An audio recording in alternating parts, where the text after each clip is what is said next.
Guys, welcome back to my channel Yog with Kajal. तो आज की वीडियो में हम डिस्कस करेंगे कुछ नॉर्मल ब्रीदिंग प्रैक्टिसेस के बारे में, कुछ प्राणायाम प्रैक्टिसेस के बारे में। लेकिन वीडियो स्टार्ट करने से पहले एक सवाल है जो मैं आप लोगों से पूछना चाहूँगी, या जनरली किसी से भी पूछूंगी कि ज़िंदा रहने के लिए क्या सबसे ज़्यादा इम्पॉर्टेंट है। तो आंसर्स आते हैं कि खाना सबसे ज़्यादा इम्पॉर्टेंट है, पानी सबसे ज़्यादा इम्पॉर्टेंट है।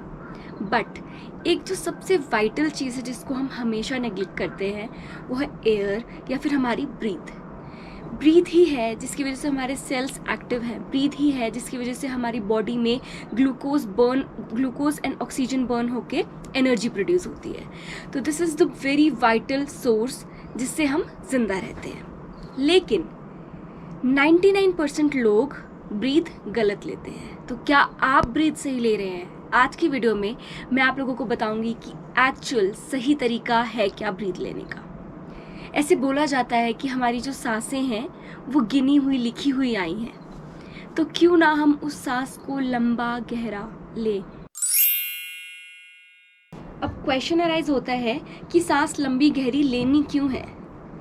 काफ़ी रिसर्च हुई है और ये पाया गया है कि जो एनिमल्स रैपिडली, फास्ट और छोटी छोटी सांस लेते थे उनका जो लाइफ स्पैन है, जो जीने के साल हैं वो भी कम है। जैसे कि बर्ड, डॉग हो गया, फिश हो गई, ये सब छोटी छोटी सांस लेते हैं और इनका लाइफ स्पैन भी कम है।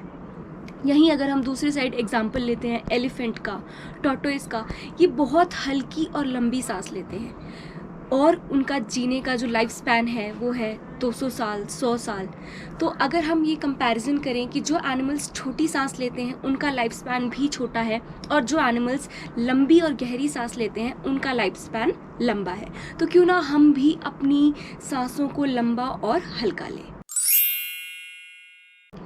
अब एक प्रैक्टिकल है जो आप लोगों को अपने ऊपर करना है, ये जानने के लिए कि क्या आप सांस सही ले रहे हैं या नहीं। करना क्या है, जब आप इनहेल करते हैं, ब्रीथ इन करते हैं, जब आप सांस अंदर लेते हैं तो आपको चेक करना है कि जो आपका पेट है वो कॉन्ट्रैक्ट हो रहा है या फिर एक्सपैंड हो रहा है, मतलब बाहर की साइड आ रहा है या फिर अंदर जा रहा है। तो हम सांस अंदर लेंगे। अगर आपका पेट अंदर की साइड जा रहा है तो गाइस आप सांस गलत ले रहे हैं, और अगर आपका पेट बाहर आ रहा है मतलब कि एक्सपैंड हो रहा है तो थम्स अप गाइस, आप सांस सही ले रहे हैं।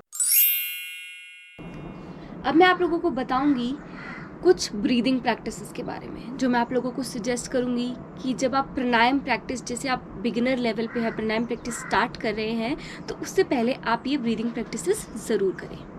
तो पहले मैं आप लोगों को एक्सप्लेन कर देती हूँ, उसके बाद मैं आपको प्रैक्टिकली करके दिखाऊंगी।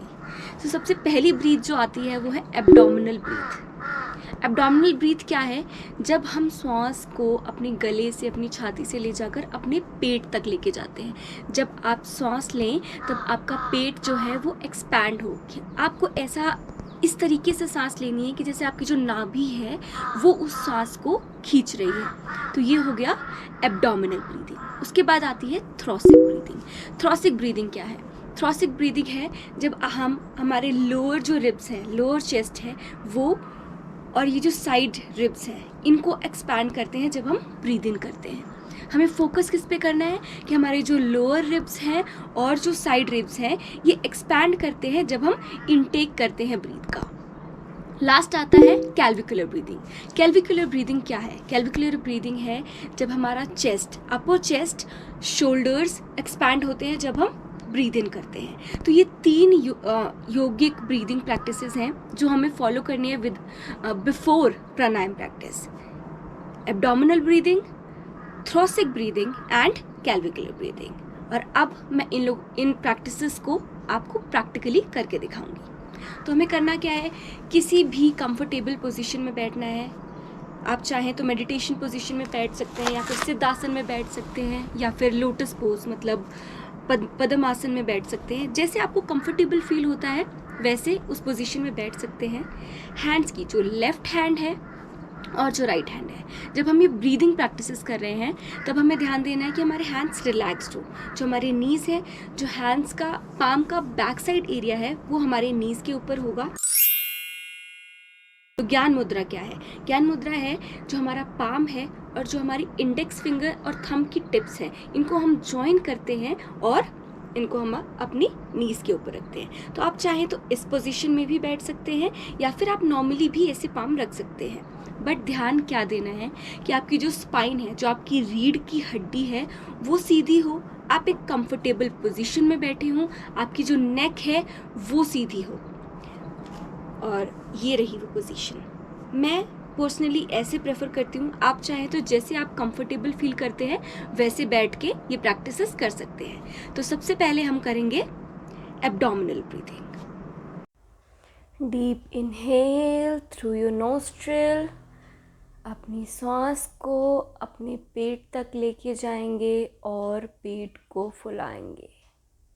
ध्यान देंगे कि कैसे जो सांस है आपकी नाक से आपकी छाती तक होते हुए आपके पेट तक पहुंच रही है और आपका पेट एक गुब्बारे की तरह फैल रहा है। एक्सेल, पेट अंदर की तरफ खिंचता हुआ सांस छाती से होकर आपकी नाक से बाहर निकलती है। ऐसे ही हम 3 से 4 सांस लेंगे।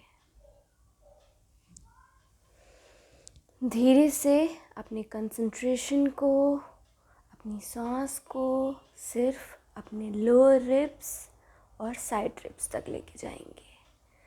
ब्रीद इन, आपके जो लोअर रिब्स हैं वो एक्सपैंड करेंगे, आपका साइड चेस्ट है वो एक्सपैंड करेगा। एंड ब्रीद आउट, फोकस करेंगे कि कैसे आपके रिब्स एक्सपैंड और कॉन्ट्रैक्ट करें। ऐसे ही हम 2-3 सांस लेंगे और शिफ्ट करेंगे कैल्विकुलर ब्रीदिंग की तरफ। जैसे ही आप ब्रीद इन करते हैं, आपके अपर चेस्ट, शोल्डर और नेक ऊपर की तरफ लिफ्ट होते हैं। ब्रीद इन करते हुए आपका चेस्ट और शोल्डर एक्सपैंड होता है और ब्रीद आउट करते हुए रिलैक्स होता है। ऐसे ही रेगुलर बेसिस पे हम इन ब्रीदिंग प्रैक्टिसेस को फॉलो करेंगे, इम्प्रूव करेंगे अपने ब्रीदिंग को, और इन ब्रीदिंग प्रैक्टिसेस को हम कम से कम 1 महीना प्रैक्टिस करेंगे प्राणायाम करने से पहले। तो ये थी वो ब्रीदिंग प्रैक्टिसेस जो मैं आप लोगों को बताना चाहती थी।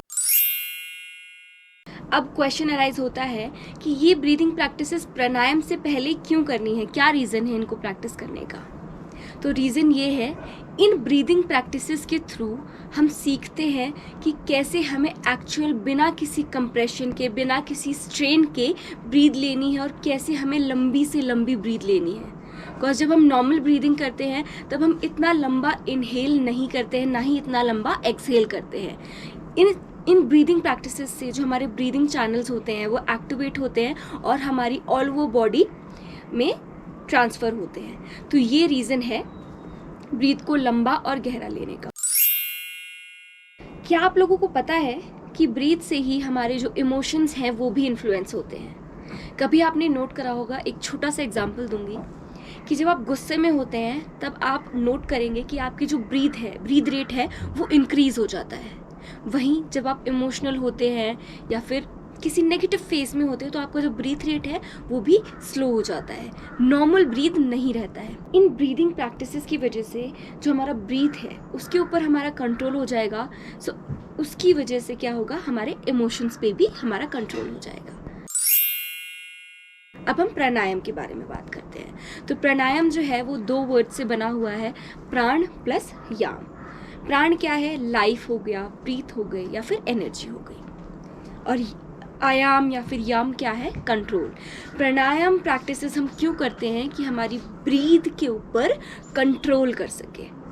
और जब हम ये ब्रीदिंग प्रैक्टिस करते हैं तो इन ब्रीथ के ऊपर ही हमारा कंट्रोल होता है। उसके बाद हम प्राणायाम अच्छे से कर पाते हैं, प्राणायाम के बेनिफिट्स जो हैं वो अच्छे से ले पाते हैं। तो ये रीज़न है इन प्रैक्टिसेस को प्राणायाम से पहले करने का। अब हम आगे बढ़ेंगे, जो मेरी नेक्स्ट प्राणायाम की वीडियो होगी उसमें मैं आप लोगों को बताऊंगी। आज हमने ब्रीथ की क्लीनिंग, प्रॉपर ब्रीथ कैसे करते हैं इसके बारे में सीखा। अब हम नेक्स्ट वीडियो में बात करेंगे नाड़ीज़ की, नाड़ीज़ को बैलेंस कैसे करते हैं, उनकी एफिशिएंसी को इंक्रीज कैसे करते हैं, उनकी क्लीनिंग कैसे करते हैं। तो हम नेक्स्ट प्राणायाम की वीडियो में नाड़ी शोधन प्राणायाम के बारे में बात करेंगे, उसकी टेक्निक्स के बारे में बात करेंगे। अगर आपको वीडियो हेल्पफुल लगी हो then don't forget to hit the like button and also channel को सब्सक्राइब कर ले ऐसी informative, practical as well as philosophical videos देखने के लिए। Till then keep practising and stay healthy.